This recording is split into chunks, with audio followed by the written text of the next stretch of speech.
하나님 말씀 보겠습니다. 구약성경 잠언서 1장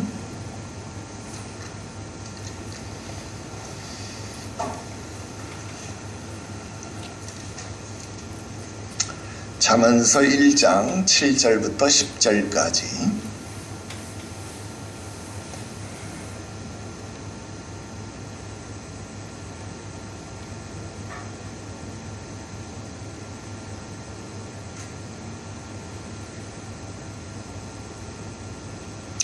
잠언서 1장 7절부터 10절 우리 함께 한 목소리로 합독합니다. 읽어요. 시작.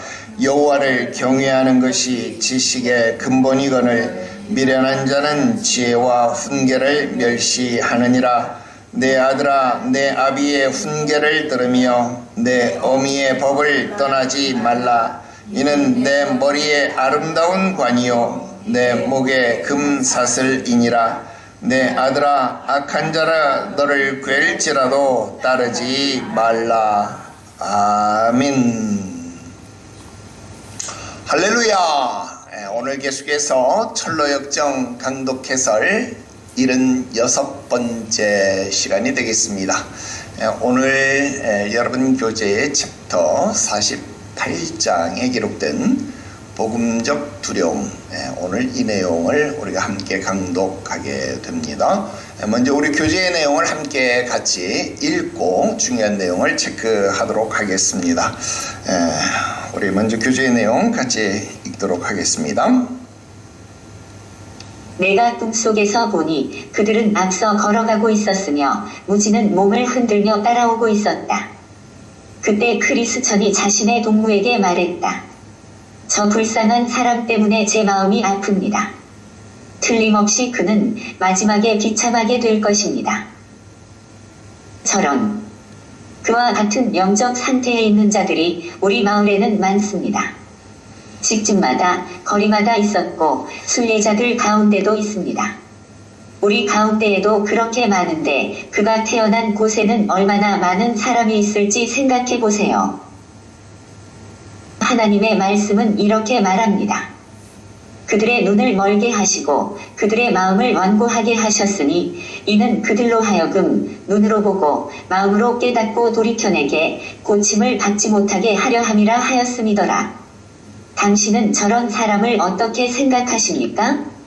당신 생각에 저들은 죄의 질책을 받아보지도 못한 자신들의 상태가 위험하다는 것을 두려워할까요? 아닙니다. 당신이 저보다 나이가 많으니 그 대답에 대해서 직접 말씀해 주세요. 내가 생각하기에는 그들도 때때로 죄의 질책을 받지만 그들은 본성적으로 무지하기 때문에 그러한 질책이 그들에게 좋은 것인지를 이해하지 못하는 것 같습니다. 따라서 그들은 죄의 질책들을 필사적으로 떨쳐버리고 뻔뻔하게 자신들의 마음에 스스로 아첨을 합니다. 말씀하신 것처럼 저도 두려움이 사람들의 선을 위해 좋다는 것과 순례의 길을 처음 시작할 때 그들을 올바르게 하는 것임을 믿습니다. 그것이 올바른 두려움입니다. 하나님의 말씀이 이렇게 말하고 있기 때문입니다. 여호와를 경외하는 것이 지식의 근본이거늘. 올바른 두려움은 어떤 것입니까? 참되고 바른 두려움은 세 가지 특징이 있습니다. 첫째로 참되고 바른 두려움은 구원을 위한 죄의 질책에서 일어납니다. 둘째로 참되고 바른 두려움은 영혼이 구원을 위해 그리스도를 벅북잡도록 몰아갑니다. 셋째로 참되고 바른 두려움은 하나님과 그의 말씀과 길을 크게 경외하게 하며 양심을 부드럽게 만들며 이런 것들에서 떠나는 것을 두렵게 만듭니다. 그리고 좌로나 우로나 치우치지 않도록 하며 하나님을 모욕하는 일이나 평화를 깨는 일, 성령을 슬프게 하는 일, 혹은 원수들로 비난하게 만드는 일을 피하게 합니다. 말씀 잘하셨습니다. 저는 당신이 진리를 말했다고 믿습니다. 우리가 지금 마법의 땅을 거의 지났습니까? 왜요? 대화가 지루하십니까? 아닙니다. 다만 우리가 어디에 있는지 알고 싶습니다. 우리는 앞으로 3km 정도만 가면 됩니다. 어서 다시 우리 이야기 주제로 돌아갑시다. 무지는 그와 같은 죄의 질책이 그를 유익하게 하는 두려움에 빠지게 만드는 것을 모릅니다. 그래서 그러한 죄의 질책을 떨쳐버리려고 했습니다. 그들은 어떻게 죄의 질책을 떨쳐버립니까? 첫째로, 그들은 귀신들이 죄에 대한 두려움을 준다고 생각합니다. 그래서 그들은 죄의 질책이 자신들을 멸망시킬 것이라고 생각하고 그것을 거부합니다. 둘째로, 그들은 이런 두려움이 그들의 믿음을 손상시키는 것이라고 생각합니다. 안타까운 것은 그들에게 믿음이 전혀 없다는 것입니다. 그래서 그들은 죄의 질책에 대해 자신들의 마음을 강팍하게 만듭니다. 셋째로, 그들은 아무것도 두려워해서는 안 된다고 생각합니다. 따라서 두려움이 있어도 그렇지 않은 척 가장합니다. 마지막으로, 그들은 이런 두려움이 그들의 보잘것없고 낡은 자존심을 손상시킬 것을 염려해서 있는 힘을 다해 질책을 거부합니다. 이 중 어떤 것은 실감합니다. 저에게도 이런 것들이 있었기 때문입니다. 그래요. 이제 무지에 대한 이야기는 그만하고 다른 유익한 질문으로 들어갑시다. 당신 먼저 시작하십시오. 예, 여기까지입니다. 이제 다시 우리 앞부분으로 돌아가도록 하겠습니다.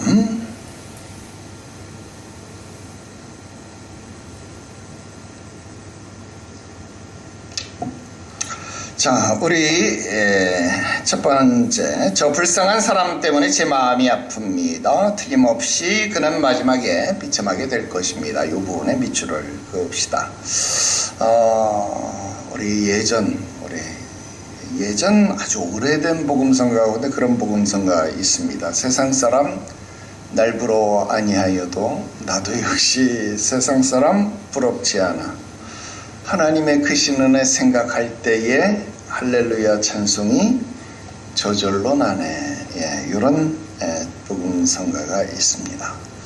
자, 여러분, 이 복음성가가 불려진 이유, 세상 사람 날 부러워 아니하여도 나도 세상 사람 부럽지 않다. 여러분, 이 복음성가가 왜 나왔을까요? 여러분, 이 복음성가가 나온 이유는요, 그냥 단순히 자기 스스로를 위로하는 그런 정신승리, 요즘 아이들이 이야기하죠. 그냥 자기 정신승리 차원에서 부른 찬송이 아닙니다. 진짜로 세상 사람들이 부럽지 않기 때문에 그런 찬송을 불렀다라는 겁니다. 왜 세상 사람들이 부럽지 않을까요? 여러분, 세상 사람들이 뭐 그냥 큰 아파트 살고 뭐 좋은 차 타고 다니고 뭐 좋은 것 먹고 살고, 여러분, 그런 것들이 좋잖아요. 부럽잖아요. 그런데 그런 게 안 부럽다고요? 거짓말일 같잖아요. 안 그래요? 네. 그런데 우리 믿음의 선조들은요, 그런 게 부럽지 않대요. 정말 그럴까? 나는 안 그런데. 여러분도 안 그렇죠? 그런데 우리 믿음의 선조들은 그런 게 부럽지 않다. 그리고 오히려 그런 사람들이 불쌍하다. 그렇게까지 찬송을 했어요. 왜 그러냐? 그 이유는 그들이 진짜 구원을 알지 못하기 때문이다 그랬습니다. 진짜 구원을 알지 못하는 것이 무엇일까? 여러분, 눈이 있는데, 귀가 있는데, 마음이 있는데, 그 눈이 어두워지고 귀가 어두워지고 마음이 어두워져서 눈이 있는데 보지 못하고, 귀가 있는데 듣지 못하고, 마음이 있는데 어두워져서 깨닫지 못한다라는 거예요. 이게 무슨 의미일까? 여러분, 이걸 요즘 사람들은 잘 경험을 못해요. 나도 아직 보지 못했는데요.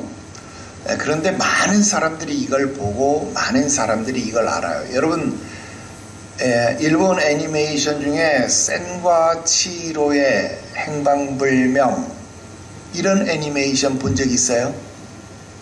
이게 너무 유명하고 전 세계적으로 굉장히 히트를 친 애니메이션이기 때문에 요거를 정말로 많은 사람들이 알고 있어요. 나도 이걸 못 봤는데 조미애가 이걸 여러 번 봤어요.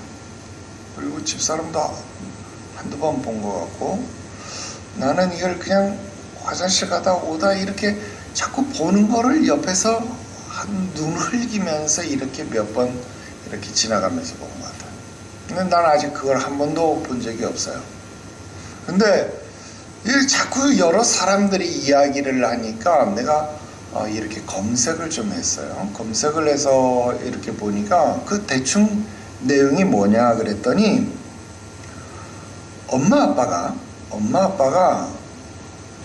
음식을 먹어요.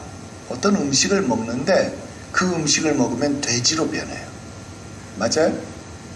그 엄마 아빠가 음식을 먹으면 돼지로 변하는데, 그래서 나중에 그 엄마 아빠를 되찾는 그런 애니메이션이죠. 그런데 그 음식을 먹는데 그 음식이 뭐 공짜인지 뭔지 모르는데 하여튼 그 음식 때문에 돼지로 변해요. 그래서 엄마 아빠가 막 공짜인지 뭔지 그래서 자기가 돼지로 변하는 줄도 모르고 그 음식을 막 허겁지겁 막 먹고 결국은 돼지로 변해버립니다.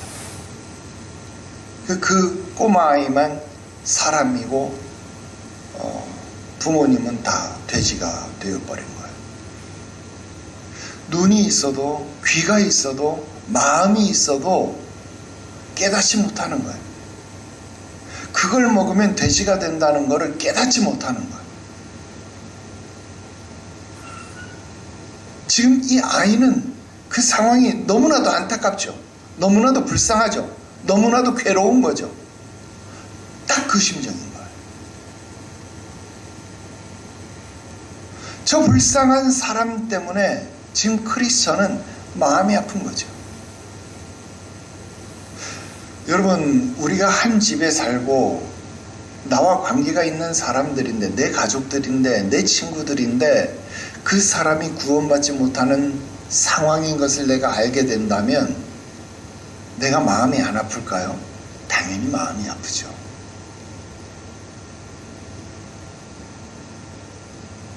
당연히 마음이 아프죠. 틀림없이 그는 그 마지막에 비참하게 될 것이라는 것을 내가 알게 된다라면 정말 마음이 아플 것이다 라는 거예요. 그 음식 때문에 돼지가 될 것이라는 것을 알면 그 아이는 마음이 너무나도 아플 것이다 라는 겁니다. 소망이 말합니다. 그 다음 줄요. 그와 같은 영적 상태에 있는 자들이 우리 마을에는 많이 있습니다. 집집마다 거리마다 순례자들 가운데도 있습니다. 우리 가운데 그렇게 많은데 그가 태어난 곳은 얼마나 많은 사람들이 있는지 한번 생각해 보세요.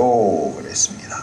자, 그와 같은 영적 상태에 있는 자 누굽니까? 그와 같은 영적 상태에 있는 자 누굽니까? 지금 저 불쌍한 사람 누굽니까? 무지잖아요. 무지. 바로 그 무지 때문에 지금 마음이 아픈데 그와 같은 영적 상태에 있는 자 누구예요? 바로 그런 무지함에 빠져 있는 사람, 그런 무지함에 있는 사람들이 누구냐 하는 거예요. 그리고 우리가 앞에서 공부했습니다. 이 무지가 태어난 곳 어디예요? 빨리 컨닝해봐요. 무지가 태어난 곳 어디예요? 무지가 태어난 곳, 무지의 고향 어디예요? 자만이라는 도시였잖아요. 자만이라는 도시. 자만의 도시였다라는 겁니다. 자, 우리는 앞에서 무지라는 사람이 어떤 사람이라는 것을 공부했어요. 무지는요, 우리와 비슷한 사람인데 똑같은 지식이 아니라 똑같은 신앙이 아니라 우리와 조금씩 무엇인가가 뒤틀려져 있어요. 참된 지식이 아니라 그 참된 지식이 조금씩 뒤틀려져 있는 지식을 가진 자, 그렇게 정의를 내렸었다 이 말이에요.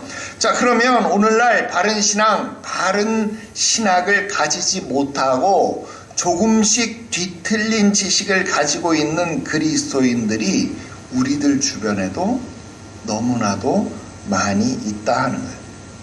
여러분, 차라리 불신자다, 예수를 모른다, 아니면 예수를 부인하는 자다. 그러면 저 사람은 예수를 부인해서 저 사람은 지옥 가겠구나.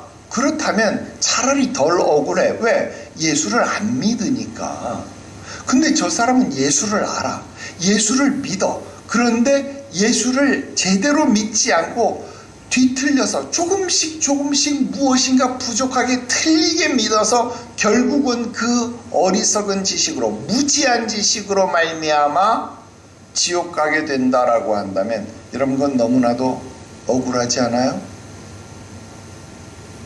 안타깝지 않아요? 여러분, 오늘날 개신교 또는 복음주의라는 이름으로 정말 많은 교단, 또 정말 많은 교회들이 우리들 주변에 함께 존재하고 있습니다. 그렇기 때문에 정말 우리는 정신을 바르게 차려야 된다는 겁니다. 여러분, 무엇이 진리이고 무엇이 바른 것인지를 늘 점검하고 또 점검해야 합니다. 교회에서 시험 들었다고, 여러분 똑같이 십자가 걸렸다고 여러분 이 교회에서 저 교회로 옮기면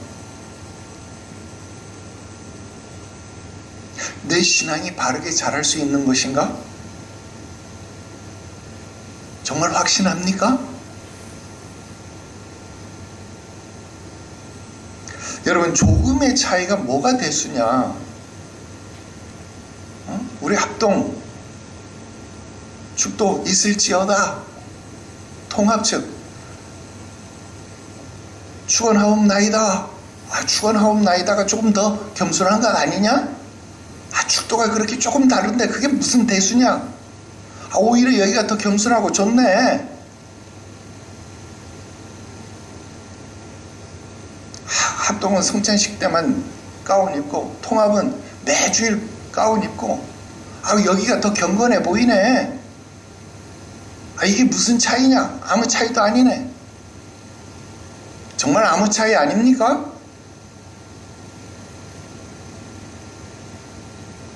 여러분, 아무 차이가 아니라고 무슨 대수냐고 생각할지 모릅니다. 여러분, 출발선에서는 차이가 안 보여도요, 도착점에서는 만날 수 없을지도 모릅니다. 왜냐하면 그렇다고 여러분 통합이 잘못된 교단이다 그런 말 하는 거 절대 아닙니다. 또 오해하지 마세요. 왜냐하면 복음은요, 진리는요, 절대로 구분길이 아닙니다. 복음은요, 진리는요, 직선입니다. 그러니까 출발선에서 0.1도라도 어긋나 있다라고 한다면 여러분 어때요? 그것을 우리 수학 시간에 배운 것처럼 무한대로 늘렸을 때, 무한대로 연장했을 때 맨 마지막 결승점에 가면 그것은 절대로 만날 수 없는 거죠. 잘못된 길로 갔다면, 조금 어긋나 있다면 그것을 돌이키지 않으면, 바로잡지 않으면 절대로 다시 수렴할 수 없다는 거예요. 만날 수 없다라는 거예요. 그런데 조금씩 뒤틀린 지식을 가지고도 무지는 어떻게 했어요? 자만의 도시에 있었기 때문에 자만했다라는 거예요. 고치려 하지 않았다라는 겁니다. 이미 우리 2주에 걸쳐서 무지에 대해서 공부를 했어요.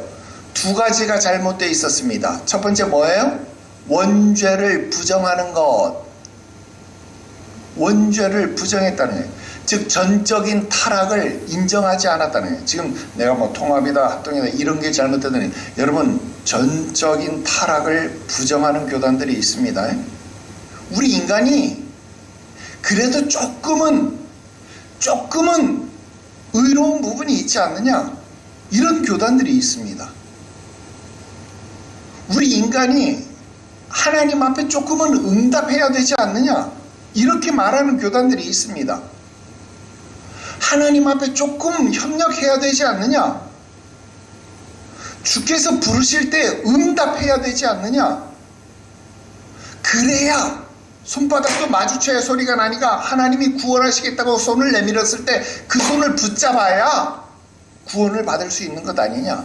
손을 붙잡는 노력 정도는 있어야 되지 않느냐? 이런 이야기하는 교단이 있습니다.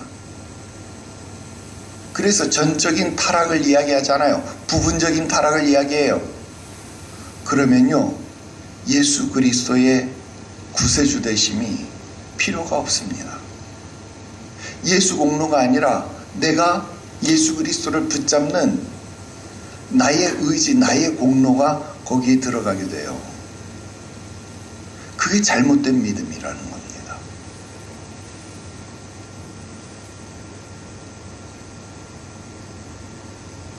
또 십자가의 체험이 필요 없는 것이 되어져 버린다라는 겁니다. 이런 신학적 오류를 지적해 주어도 무지하기 때문에 어때요? 그것을 이해하지 못한다라는 겁니다. 그래서 더더욱 불쌍할 뿐이다라는 겁니다. 안타깝다 이 말입니다. 그래서 오늘날과 같은 마지막 때에 이 말세 지말에는요, 정말로 바르게 배우고 바르게 믿고 바른 신앙 위에, 바른 신학 위에, 바른 기초 위에 서 있는 것이 정말로 중요합니다. 왜? 주님 오실 날이 얼마 남지 않았기 때문에 그렇습니다. 여러분들이 뒤틀려진 지식을 고칠 수 있는 시간이 얼마 남지 않았기 때문에 더더욱 그렇습니다. 그래서 여러분들은 정말로 복 있는 자다라는 사실 꼭 기억하시기를 바랍니다. 자, 그 다음 볼게요. 그들은 죄의 질책들을 필사적으로 떨쳐버리고 뻔뻔하게 자신들의 마음에 스스로 아첨을 합니다. 거기 밑줄을 그읍시다. 죄의 질책, 즉 죄책을 말하는 거죠. 자, 죄책이라고 하는 것은 누구나 벗어나기를 원합니다. 이것을 좋아하는 사람은 아무도 없어요. 고린도전서 15장 55절 56절 사망아 너의 승리가 어디 있느냐? 사망아 네가 쏘는 것이 어디 있느냐? 사망이 쏘는 것은 죄요 죄의 권능은 율법이라 그랬습니다. 여러분, 죄의 삭은 사망이기 때문에요, 죄는 마치 정갈의 독침처럼 우리를 쏘는 능력이 있습니다. 그래서 죄를 범할 때마다 죄는요, 우리를 쏘아요. 우리를 정죄해요. 그래서 누구든지 죄의 질책을 받으면요, 그 질책을 필사적으로 떨쳐버리려고 노력을 하게 된다라는 것입니다. 그래서 이것은요, 예수를 믿는 사람이든 예수를 믿지 않는 사람이든 간에 동일하게 이 반응이 나타납니다. 그래서 우리 예수 안 믿는 사람도 수사할 때 보면 죄의 동기를 밝혀요. 범죄 동기를. 왜? 그 범죄 동기라는 게 뭐예요? 바로 죄책입니다. 너 왜 이렇게 했어? 제가 먼저 때렸어요. 그러니까 나 때렸어요. 죄책을 벗어나기 위해서 그 죄책을 내가 때린 것이 죄라는 것을 알 때에 그 내가 때린 것을 정당화시키기 위한 방어 기제를 펼치는 것이 바로 이 죄책을 떨치기 위한 노력이다 이 말이에요. 이거를 믿는 사람이건 안 믿는 사람이건 모두가 다 그것을 펼친다 이 말이에요. 근데 중요한 건 바로 그 다음이에요. 무지한 사람들은요, 이 죄의 질책을 떨쳐버리기 위해서 자기 마음에 스스로 아첨을 한다는 거예요. 즉 아까 말한 방어 기제를 펼친다는 거예요. 자기 스스로를 위로 자위를 한다라는 겁니다. 내가 이럴 수밖에 없었던 이유를 찾는다라는 거예요. 나는 죽이려고 한 게 아니라 그냥 배고파서 빵을 뺏으려고 했던 것 뿐입니다. 근데 저 사람이 안 줬기 때문에 그냥 빵 하나만 줬으면 난 죽일 생각까지는 없었는데 빵을 끝까지 안 주고 나에게 모욕을 줬기 때문에 어쩔 수 없이 내가 한 대 쳤는데 그냥 죽은 겁니다. 이런 이야기.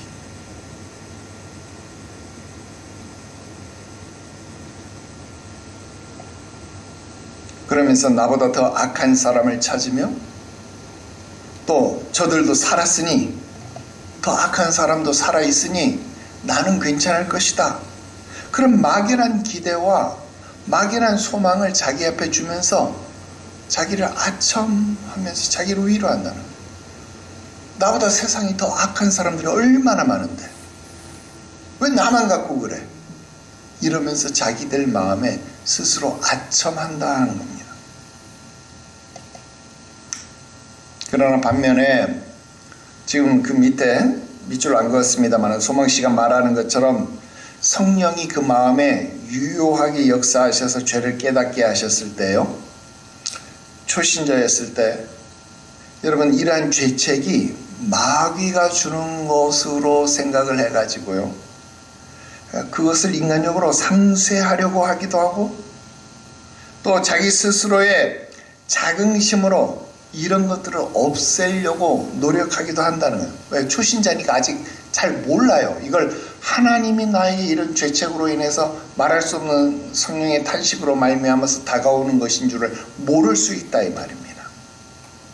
그래서 이런 성령의 역사로 인한 죄를 깨닫고 그 죄의 두려움으로 인해서 죄와 끊임없이 싸우게 되는 이런 것을 우리가 오늘 제목 복음적 두려움이다 그렇게 이야기해요. 지금 우리 그 다음에 뭐라고 나오냐면 올바른 두려움 이렇게 이야기했죠. 그래서 그 밑에 제가 올바른 두려움 거기에다가 밑줄을 그어놨는데 거기에다 여러분 돼지꼬리 표시하고 복음적 두려움 같은 표시해서 복음적 두려움 그렇게 써 넣으십시오. 그것이 바로 올바른 두려움 또는 복음적 두려움 그렇게 이야기해요. 왜? 이건 성령께서 우리 마음속에 주신, 우리가 죄를 범하면요 이게 우리 마음속에서 그런 죄책으로 인해서 이 죄로 말미암은 두려움이 생기는 거예요. 그래서 여러분 죄를 지으면요 이걸 알아요. 내가 구원받은 사람인지, 미안한 표현입니다만 내가 구원받은 사람인지 아닌지는 죄를 지어보면 알아요. 죄를 지어서 내 마음속에 두려움이 생기잖아요. 성령께서 지금 내 마음속에 역사하는 거예요. 두려움이 느껴지는 거예요. 내가 이렇게 살면 안 되는데 괴로운 거예요. 근데 죄를 짓고도 내 마음속에 뭐 나만 이렇게 사나? 세상에 나보다 더 악한 놈이 얼마나 많은데 괜찮아. 나 정도면 괜찮아 이 정도면. 이런 생각 들잖아요. 아닙니다. 미안하지만.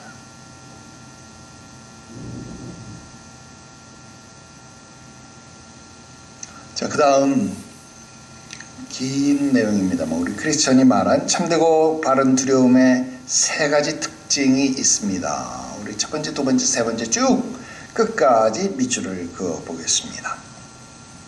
자, 이런 올바른 두려움, 복음적 두려움으로 말미암아 그 영혼이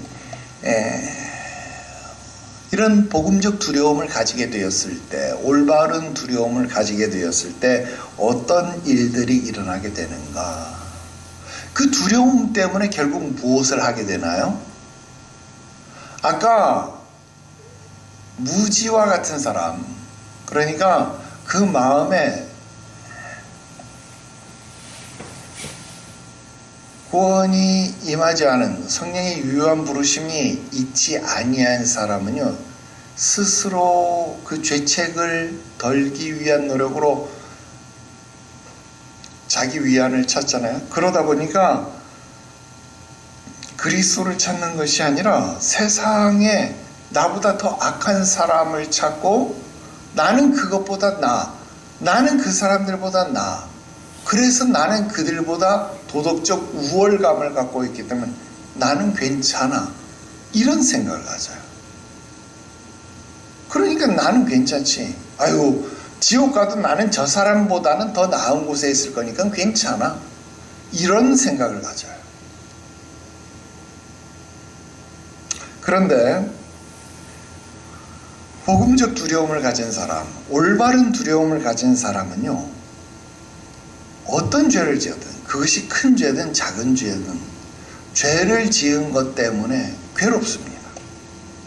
두렵습니다.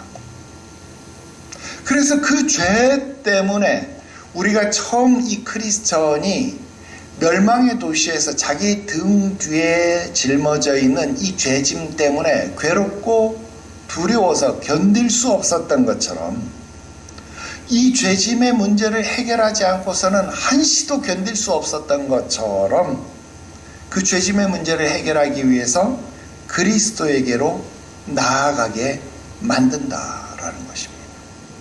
그리스도를 찾게 만든다라는 것입니다. 이렇게 회심을 체험한 영혼에게는요, 계속되는 두려움이 있습니다. 이 두려움의 문제를, 이 죄짐의 문제를 해결하지 않고는요, 견딜 수가 없는 겁니다. 그래서 하나님의 거룩성에 대해서 묵상하면서 하나님을 두려워하고 죄를 미워하고 죄와 끊임없이 부딪히면서 죄와 싸우게 되는 것입니다.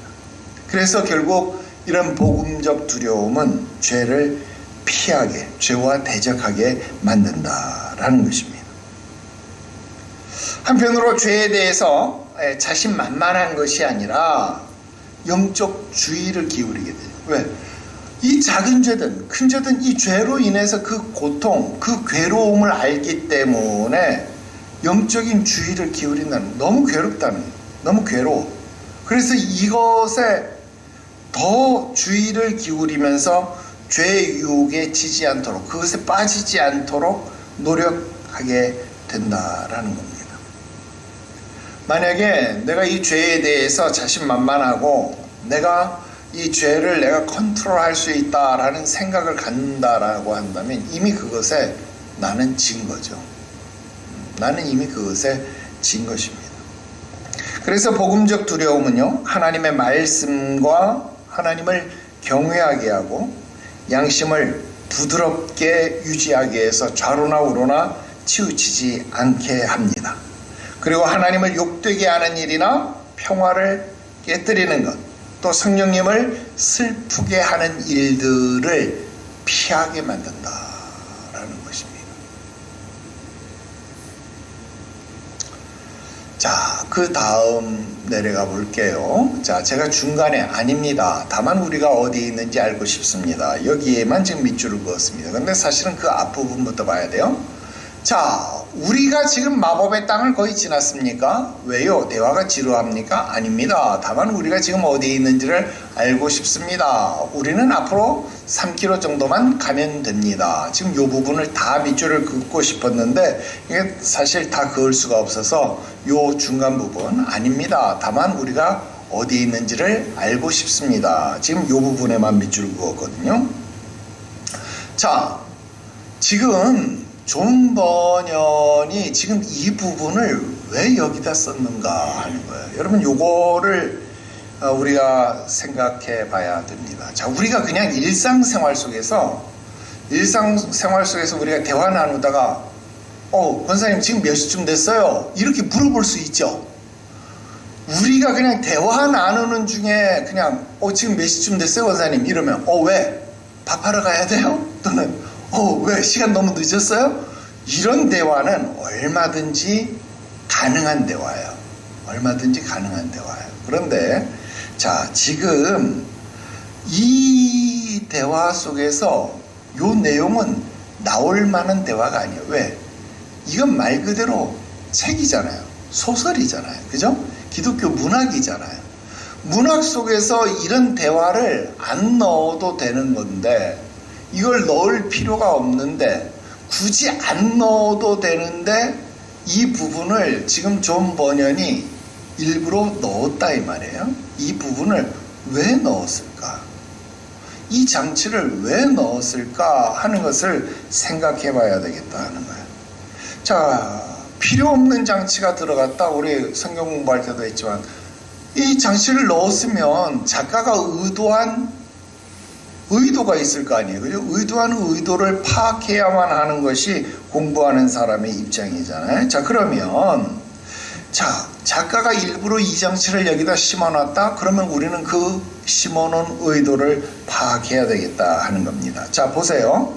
대화가 지루하냐? 아니다. 다만 지금 어디쯤 왔는지 궁금해서 그렇다. 3km 남았다. 다시 이야기로 돌아가자. 자, 결국 중요한 이야기를 하는 도중에 소망씨가 지금 자신의 위치를 궁금해한 이유, 왜 소망씨가 지금 자기의 위치를 궁금해하고 있을까?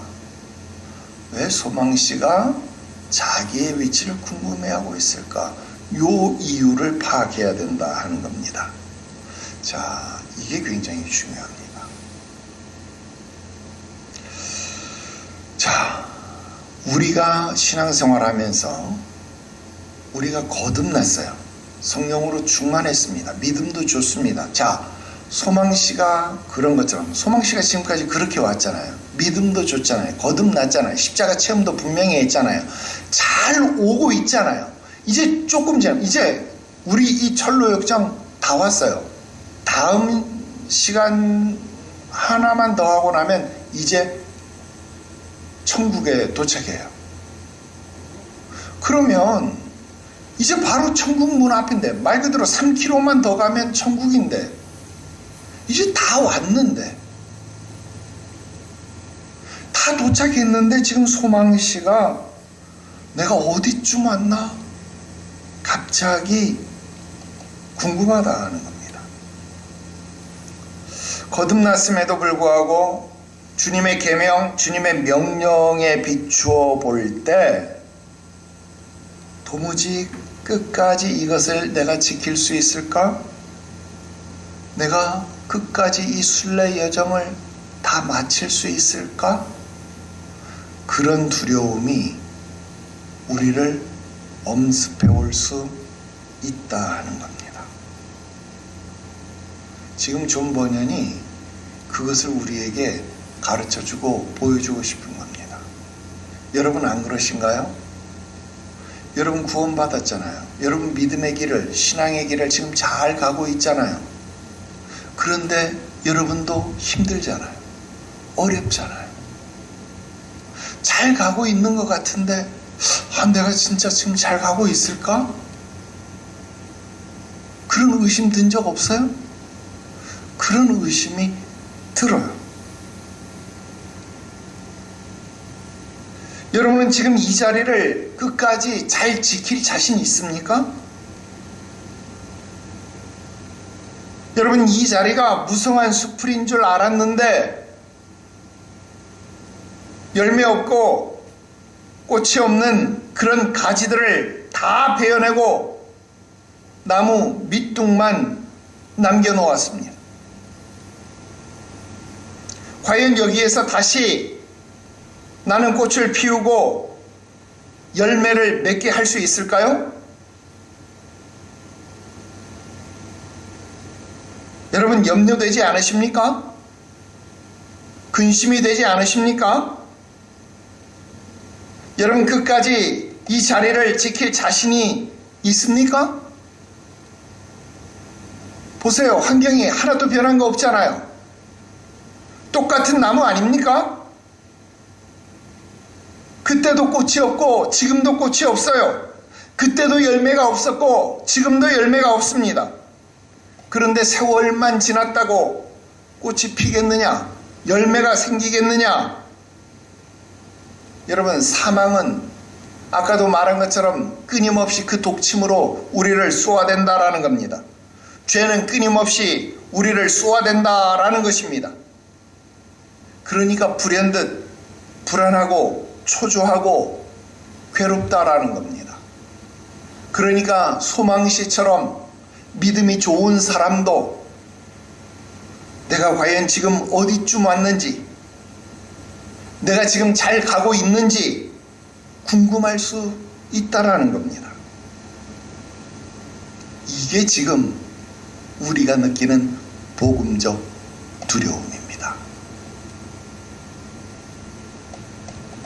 여러분, 이런 복음적 두려움이 없으면 오히려 여러분들이 잘못된 거예요. 이 두려움이 있으니까 여러분들이 살아있는 겁니다. 만약 이런 영적 자각이 없다면 그게 위험한 거예요. 여러분 다 잘려나갔는데, 다 잘려나가고 나무 밑둥만 남았는데 이래도 좋고 저래도 좋고 나는 좋네. 그게 위험한 거예요.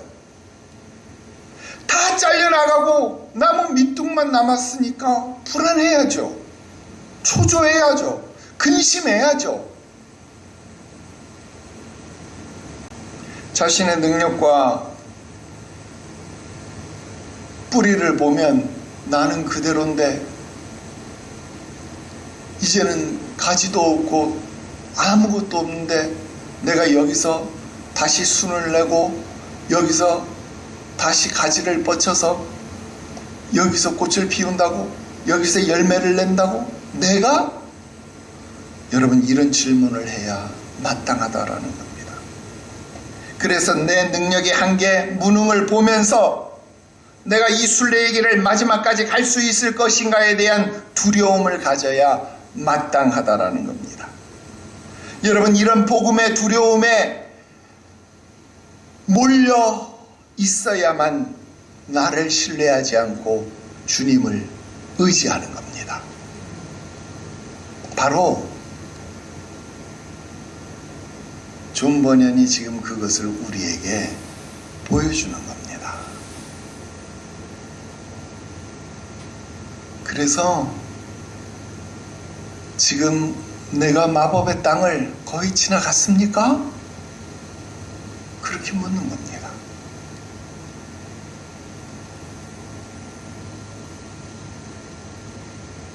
그러니까 크리스천이 왜요? 대화가 지루하신가요? 신앙생활이 힘드신가요? 배우는 게 지루해요? 성경 공부가 힘들어요? 어려워요? 아니요.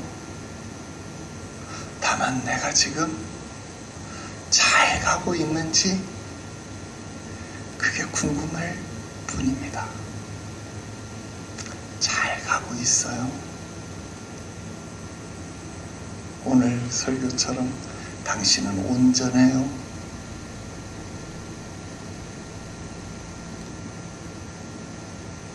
이제 3km만 가면 돼요. 다시 우리 이야기 주제로 돌아가요. 할렐루야. 귀하지 않아요? 참 요즘은 뭐 성경 공부를 해도 그렇고 교리 공부를 해도 그렇고 주일 말씀을 들어도 다 그렇고 여러분, 하나님이 우리에게 말씀하시는 것이 참 진짜 이런 게 송이꿀보다 단 거 아닙니까? 여러분, 하나님이 우리에게 그렇게 은혜를 주십니다. 자, 그 다음 넘어갈 게 마지막입니다. 그들은 어떻게 죄의 질책을 떨쳐버립니까? 자, 크리스천의 답변에 밑줄만 제가 그어놨습니다. 자, 우리는 이렇게 복음적 두려움에 대해서 깨닫고 알고 배우고 느끼고 나누고 있습니다. 자, 그런데요, 이런 복음적 두려움에 대해서 무지한 사람들은, 이런 복음적 두려움에 대해서 알지 못하는 사람들은 이것을 어떻게 떨쳐버릴까요? 이런 복음적 두려움에 대해서 무지한 사람들은요, 인간적으로 위로를 하거나 또는 성령의 역사를 거슬리는 오류를 범하는 경우를 많이 보게 됩니다. 특히 그 중에 오늘날 교회가요, 여러분 Q&A 9번에 가보면 Q&A 9번에서도 지적하는 것처럼 인본주의 심리학 또는 상담학에 근거해서 심리치료를 통해서 성령의 죄책을 떨쳐버리도록 권면합니다. 특히 여러분, 일부 교단에서 말하는 긍정적 사고방식, 뭐 이런 거 많이 하죠, 설교 시간에. 여러분, 긍정적 사고방식을 가지면 복음적 두려움을 극복하는 건가요? 부정적 사고방식 갖지 마라. 잘 된다고 생각해라. 할 수 있다고 말해라. 말이 바뀌면 생각이 바뀌고 생각이 바뀌면 행동이 바뀐다. 여러분, 그러면 그냥 다 바뀌는 건가요? 여러분, 그런 건 세상 사람들도 해요. 인본주의 심리학에서도 상담학에서도 그런 말 해요. 그렇게 해서 죄책을 떨쳐버리면 아, 세상에 너보다 못한 사람들이 얼마나 많은데 너 왜 그거 갖고 괴로워해? 너 왜 그런 거 갖고 마음에 두고 왜 그런 것 때문에 너 자신을 그렇게 쪼잔하게 만들어? 너 왜 그것 때문에 그렇게 힘들어해? 야, 그런 거 다 떨쳐버리고 너는 할 수 있다고 생각해. 너 과감하게 도전해. 예, 좋지요. 그러나 의기소침함과 죄책의 문제는 구분할 줄 알아야지요. 죄의 문제와 인간사의 문제는 구분할 수 있어야 되는 것이죠. 이건 어떤 문제입니까? 영적인 문제와요, 한 영혼에 일어나는 영적 현상의 문제, 그리고 구원의 서정에 관한 몰 이해가 빚어내는 촌극이 아닐 수 없다라는 겁니다. 여러분, 교회 안에서 우리가 그냥 정신병리학적 문제, 그러니까 흔히 하는 말로 그냥 이 정신병적 문제도 귀신의 역사다 그냥 다 그렇게 해서 치부해 버리는 것도 문제지만, 여러분 정말로 영적인 영역의 문제까지도 심리학적인 문제로 치환해 버리는 것, 반대로 그것도 문제 아닙니까? 영적인 문제는 영적인 것으로 분별해야 되지요. 여러분, 그 기준, 그 경계를 명확히 하는 것, 그게 중요하다라는 겁니다.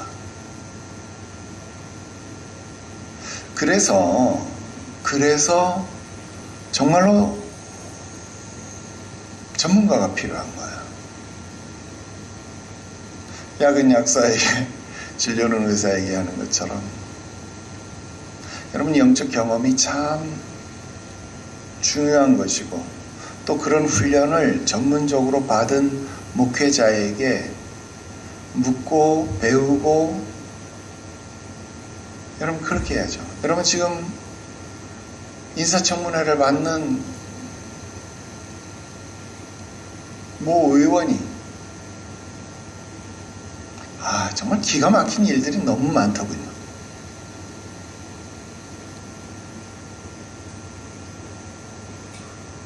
모 집사가 환상 중에 한 이야기를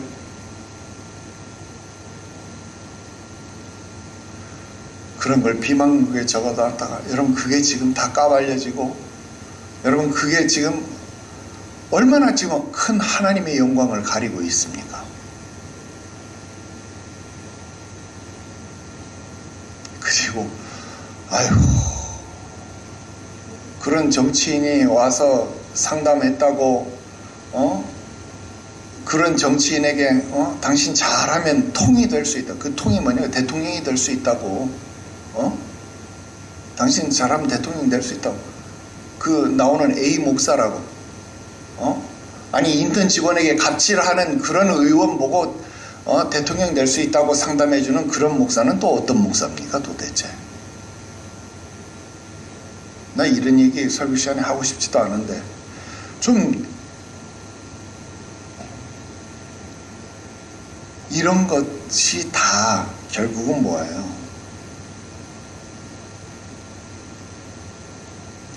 영적인 것과 심리적인 것 구분하지 못하는, 사적인 것을 구분하지 못하는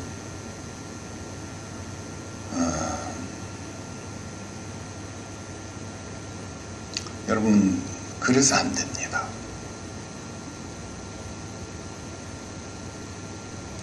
어쨌든 오늘은 여기까지입니다. 여러분 바르게 배우고 확신한 일에 거하고 기도하면서 믿음 가운데 온전히 이 신앙의 순례 여정 잘 갑시다. 손 붙잡고 우리 천국까지 이르시고, 손 붙잡고 우리 성지 순례도 가고, 그래서 여러분 꼭 신앙의 동지로 끝까지 믿음의 여정 함께하는 참된 믿음의 동료가 되시기를 주 예수의 이름으로 축원합니다. 기도드립시다. 오늘 여기까지입니다. 기도합시다. 거룩하신 하나님 아버지, 은혜와 사랑을 감사합니다. 오늘도 주의 자녀들, 믿음의 백성들이 하나님 앞에 은혜로 서게 되어진 것을 감사합니다. 오늘도 하나님 앞에 삶과 두려움으로, 복음적 두려움으로 서 있게 되어진 것을 발견하며 기뻐하며 감사하옵나니, 오늘도 저들에게 주의 말씀하심이 끊겨지지 않게 하시옵소서. 말씀이 희귀한 이때에 말씀하시는 하나님 온전함으로 만나게 하여 주시옵시고, 그 말씀하심 앞에 잠잠하게 하시옵소서. 두려움으로, 경외함으로, 순종함으로 따라가게 하시옵소서. 거룩하신 구주 예수님의 이름으로 기도드리옵나이다. 아멘.